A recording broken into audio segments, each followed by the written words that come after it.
Emotional, the weight of the words, the power of healing. Racism doesn't just live in our policies or systems. It lives in the words we hear, the looks we receive, and the silence that follows. It wounds the heart, weighs down the spirit, but within our communities, within our stories, there is medicine. My ceremonial name is Fine Day. I've had so many recognitions from the society per se, including like today a school being named after me. In 2019, getting an honorary degree, Doctor of Law from the University of Alberta. When I first came into the city in 1967-68, right from Goa, being fresh from residential school. Even when they mentioned my name at the school, my Christian name, Francis Whiskeyjack, and they called this out an assembly, everybody laughed. Why? Because of that Whiskeyjack. At that time, I felt so ashamed, and I felt like crawling under the table and hiding my face. Because first of all, I'm a minority. It really affected me emotionally until one teacher stood up and said, "Come on, people, you cannot condemn a man by his name." And I stood up. And in my mind, I thought, somebody cares.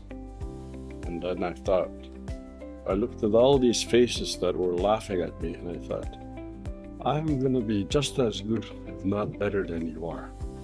That was the internal warrior spirit that I had.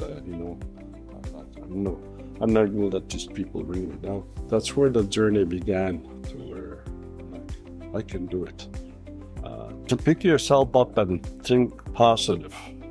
That was really amazing. And so in between that time, I've heard a lot of names like Wagon Burley, Whiskey Bottle, Applejack, all those Whiskey Bottle, like all those degrading names. I wanted to really swing at these people, but the old people had said, when you respond in violence, it brings nothing but violence back to you. So rise above it, be gracious. And that required extreme discipline, and nurse those hurts of what people said. It hurt, the feelings hurt. And so a lot of things has to start with self, honoring yourself, respecting yourself, trusting yourself. Because if you don't start with these, if you don't love yourself, how can you love anybody else? If you don't trust yourself, how can you trust anybody else? So all those have to be earned through some of the ceremonies that I've been involved in. The ceremony for us Native people is our true culture. The songs, the sweat logs, the sun dances. And I live my life like that because it has to do with honoring your own spirit, first of all. Find yourselves deep in within.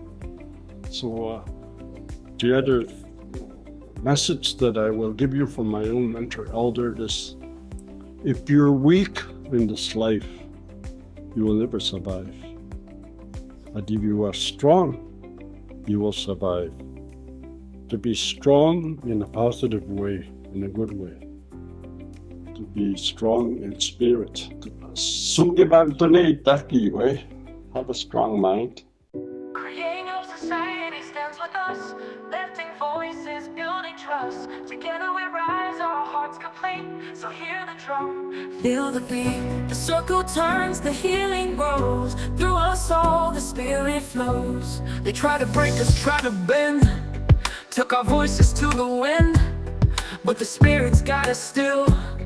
Through the mountains, through the hills, we rise up singing strong and free, creating hope. Society walks with me.